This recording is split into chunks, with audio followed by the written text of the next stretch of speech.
रोटी, कपड़ा और मकान।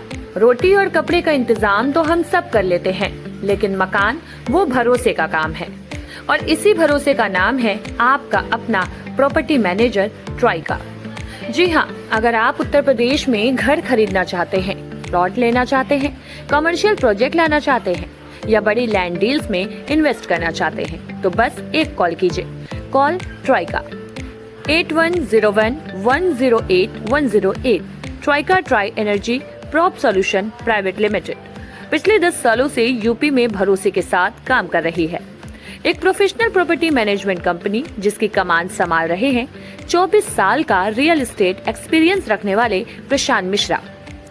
ऑथोराइज्ड प्रॉपर्टी हो, रेजिडेंशियल हो, कमर्शियल हो, हाउसिंग डेवलपमेंट प्रोजेक्ट हो या बड़ी लैंड डील, ट्राइका देता है आपको सही सलाह, सही प्रॉपर्टी और सुरक्षित निवेश। अगर आपको चाहिए एक प्रॉपर्टी डॉक्टर जो आपकी प्रोफाइल समझे और आपके लिए सही प्रॉपर्टी चुने, तो भरोसा रखिए ट्राइका पर। लखनऊ के विभूति खंड में स्थित ऑफिस से पूरे लखनऊ और पूरे उत्तर प्रदेश में आपका अपना प्रॉपर्टी मैनेजर, तो देर किस बात की, ट्राइका को कॉल करें 8101108108। Trika, your property your dream safe है। विद्यालय का न्यू 2004 में रखा गया था। समग्र विकास योजना के तहत हर ब्लॉक में एक एक विद्यालय उस समय आए थे। और ये मान लीजिए हम कैंपस के अंदर हमारे बच्चे, हमारे शिक्षकगण, मैनेजमेंट सभी लोग पाठन गेम, संस्कृत कार्यक्रम, साइंस लैब, कंप्यूटर लैब सब कुछ करते हैं। हमारे वहाँ कंप्यूटर एक भी शुल्क नहीं लिया जाता, प्रॉपर हर दिन चलता है। साइंस लैब 9 से 12 तक के बच्चे प्रॉपर तरीके से पीरियड वाइज को टाइम टेबल बन गया करते हैं। यही नहीं तो करते, हमारी एक बच्ची सुरभि सिंह ने नेशनल लेवल पर क्वालिफाई किया। पूरे केपीएस परिवार के जितने टीचर्स हैं, बच्चे हैं, सबको, क्रांति सर को कोट हम धन्यवाद करते हैं।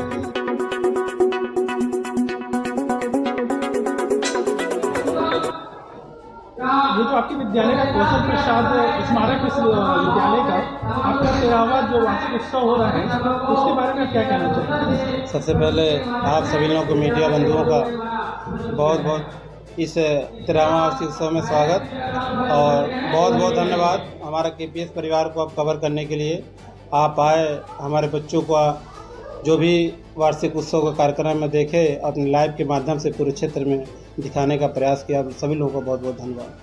13वां इस विद्यालय का न्यू कब रखा गया था? इस विद्यालय का न्यू 2004 में रखा गया था। समग्र विकास योजना के तहत हर ब्लॉक में एक एक विद्यालय उस समय आए थे और 25 लाख रुपया उसमें मिले थे। तो उस समय जब आया तो मिल गया, और बहुत अथक प्रयास की वजह से ये मेरे विद्यालय में मेरा फाइल ही गायब कर दिया गया था डीआईएस ऑफिस। उसमें डिम्पल वर्मा डीएम थी, सीडीओ थे राजीव रंजन जी, और उसमें बड़े भैया आदरणीय श्री कमलेश पासवान जी विधायक थे, और इन्हीं की बहुत योगदान रहा इस विद्यालय के। बट हमको मिला उस समय 2004 में समग्र विकास योजना के तहत, लेकिन फिर उसको निरस्त कर दिया गया। उस समय हमारा न्यू हुआ, फिर जाके जब वो पैसा कैंसिल कर दिया गया तो कुछ सालों के लिए हमारा 6 साल के रुक गया। फिर 2009 से इसका न्यू निर्माण स्टार्ट हुआ और 2010 में जाके हमारे विशिष्ट मुख्य अतिथि उस समय विधान परिषद के सभापति माननीय श्री गणेश पांडे जी थे, और विशिष्ट अतिथि में श्री कमलेश पासवान बांसगांव उस समय सांसद थे। और दोनों लोगों का बहुत अथक प्रयास रहा इस विद्यालय को यहाँ पे बंजर भूमि में एक नींव रखने का। ये जो वार्षिक उत्सव आपका मनाया जा रहा है, ये 13 साल से आपका 13वां वार्षिक उत्सव है। जी, 13वां वार्षिक उत्सव मनाने का मतलब आपका उद्देश्य क्या होता है हर साल? देखिए, मनाने का ही उद्देश्य हमारा कि मान लीजिए हम कैंपस के अंदर हमारे बच्चे, हमारे शिक्षकगण, मैनेजमेंट सभी लोग पाठन गेम, संस्कृत कार्यक्रम, साइंस लैब, कंप्यूटर लैब सब कुछ करते हैं। यही एक माध्यम है, हमको मीडिया का माध्यम भी हो सकता है, लेकिन इस समय पूरे हमारे अभिभावकगण, बच्चों का अभिभावकगण, क्षेत्रवासी, विशिष्ट अतिथि में जो सभी लोग आते हैं, सम्मानित व्यक्ति, आप लोग भी उसमें आते हैं, तब हमें जज कर पाते हैं कि हमारे बच्चे कैसे हैं, सिंसियर है कि नहीं है। हम अपने मंच के माध्यम से बताते हैं, जैसे हमारे बच्चे हर साल 20-25 बच्चियाँ स्टेट लेवल खेलती हैं। अभी सुरभि सिंह ने क्या नाम है, नेशनल स्टेट लेवल क्वालिफाई करके नेशनल लेवल बैडमिंटन के लिए अभी जून में खेलेंगी बैडमिंटन। और जो भी चीज़ें हैं हमारे वहाँ, कंप्यूटर एक भी शुल्क नहीं लिया जाता, प्रॉपर हर दिन चलता है। साइंस लैब 9 से 12 तक के बच्चे प्रॉपर तरीके से पीरियड वाइज उनको एक टाइम टेबल बन गया करते हैं। यही नहीं, मैक्सिमम बहुत सारे विद्यालय हैं, कॉन्वेंट स्कूल है। एक बार वहाँ पे इंजीनियरिंग कॉलेज जो वहाँ पे है गीडा में है, एक बार कंपटीशन हुआ था, बड़े बड़े स्कूल है, Pillars, Little Flower, Saint Paul, हमारी बच्ची वहाँ राइटिंग में सबसे फर्स्ट पाई। यही नहीं, यही सब प्रतिभा हमको मंच के माध्यम से दिखाना, और हम शिक्षा के साथ साथ, जैसे हमारे भी मुख्य अतिथि के रूप में आए हमारे भैया बोले, शिक्षा के साथ साथ बाहरी नॉलेज भी देना चाहिए। हमारे वहाँ समाज से रिलेटेड पढ़ाई के साथ साथ समाज बच्चे के प्रति क्या सोचता है, घर से कॉलेज जाने में किन किन दिक्कतों को सामना करना पड़ता है, समाज में परिवार में रिलेटिव से किस तरीके से हमें बचना है, किस तरीके के समाज को हर बुराइयों से लड़ते लड़ते हमारी बेटियां जहाज तक उड़ा रही हैं। हर दिशा गार्जियन को कैसे उनका सम्मान रखते हुए हम शिक्षा ग्रहण करें, शादी विवाह जाए, शिक्षा कोचिंग जाए, हर तरीके से एक एक पॉइंट हम लोग बनाते हैं। एक एक महीने का टीचरों को बांट दिया जाता है, एक एक टॉपिक दे दिया जाता है। समय समय जैसे घंटे जिस दिन जो टीचर नहीं आया उस दिन में ये हम लोग क्लास समय समय पर चलाते हैं। और मंच के माध्यम से हमारे जो अच्छे पदों पे बैठे सम्मानित अधिकारी लोग हैं, उनको भी मंच के माध्यम से बुला के अपनी बेटियों को उनके विषय में हम बताने का हमेशा प्रयास करते हैं।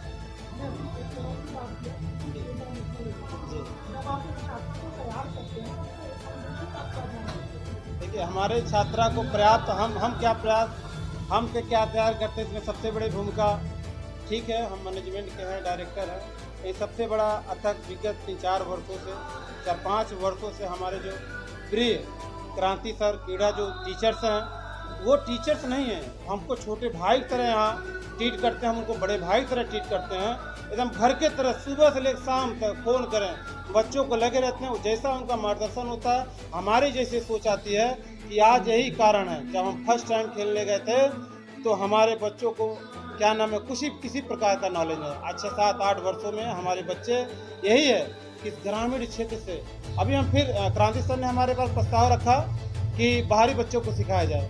अब छुट्टी होने के बाद 9 बजे क्लास लगता है, 8 बजे से बाहरी बच्चियों को भी सिखाया जाएगा। हमारा यही उद्देश्य है क्रीड़ा सिखाने के लिए कि जो ग्रामीण क्षेत्र से गरीब बच्चे हैं, उनको पता ही नहीं है किस लेवल से कहाँ कैसे कौन लेवल पार करके हम उसको अचीव कर पाएँ। हम उनको समय समय पर हर चीज़ मार्गदर्शन देते हैं, बताते हैं। आज जो ही ग्रामीण क्षेत्र के बच्चे जो एक फीस देने के उनके पास वो नहीं रहता, तो बच्चों को, बहुत सारे बच्चों को हम फीस में माफ़ करके हम कहते हैं तुम खेलो हमारे वहाँ, और खेल के आज 17, 18, 20 बच्चे स्टेट लेवल खेलते हैं। आज करते करते हमारी एक बच्ची सुरभि सिंह ने नेशनल लेवल के लिए क्वालिफाई किया।